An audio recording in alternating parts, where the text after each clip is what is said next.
Hello everyone, it's DA here, and on today's episode of Fashion Frame, it's all about the master of infestation himself, Nidus, the one and only. Being that Nidus has an extensive set of energy exposure, we will be using that and utilizing that to our own advantage today, and we will be customizing him as the ruler of the depths below. And as you can see, his fourth ability creates something like a bioluminescence organism from the depths of the sea. So how do you get this look? How do you get this feel? Let's get started. In the energy color, I am using the blue from the column 5 row 18 of the infested palette. This gives it a softer look but yet brighter blue color. Any bright color, regardless of how you feel or how you think it might not matter, any bright color will work wonders with this. So feel free to use some of your whites, your purples, or even some of your greens. They will work perfectly like a charm. My accent tone is from the 5th column in the 5th row of the Lotus palette. This gives him a blended feel of purple and blue together, something that is not too bright and doesn't create a lot of contrast between those colors. This gives it an amazing feel. And of course, with the secondary and the tertiary color, I am using the same theme, the same tone, the same feel of a black color. And I am picking this from the column 1 in the row 18 of the Gamma palette.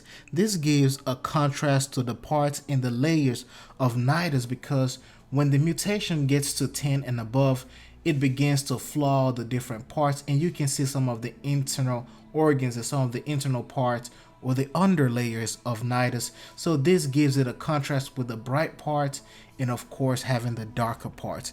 For the primary, I am using the Gamma palette once again, and my pick is from the 3rd column in the 18th row. So this gives it a not black or not white color. It just sits right in the middle, not too dark and not too bright, just perfect. It gives it kind of like a gray tone and a gray feel. And of course, venturing on to the regalia, I am using the Volution sigil from Tesh and Dax, and this is what I'm using for the front, which gives him a central energy look and feel. If preferred, you can add a chest plate to your choice. Just make sure to center the sigil whenever you add the chest plate, and of course you can also use whatever sigil you prefer or whatever sigil you have access to as of the moment. On the back of the frame, I am using the Truth sigil from Arbiter of Excess.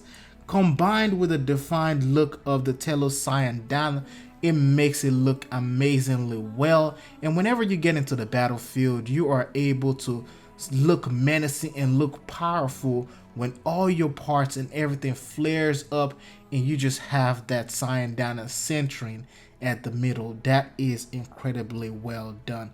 The attachment colors follow the same logic of all darks and the bright blue for energy color. So once again, the energy color is one of those things that you can switch, twist around and change depending on your liking.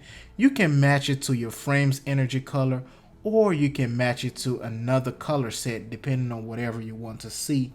The brightness of this creates an amazing feel as far as the energy, and if you match them together, it gives it a wonderful feel and even makes it look a little bit much more awesome. If you haven't yet, don't forget to like and of course subscribe to this channel for more Warframe videos, more Fashion Frame videos, and of course additional gaming content. It is DA signing out. I'll see you in the next one.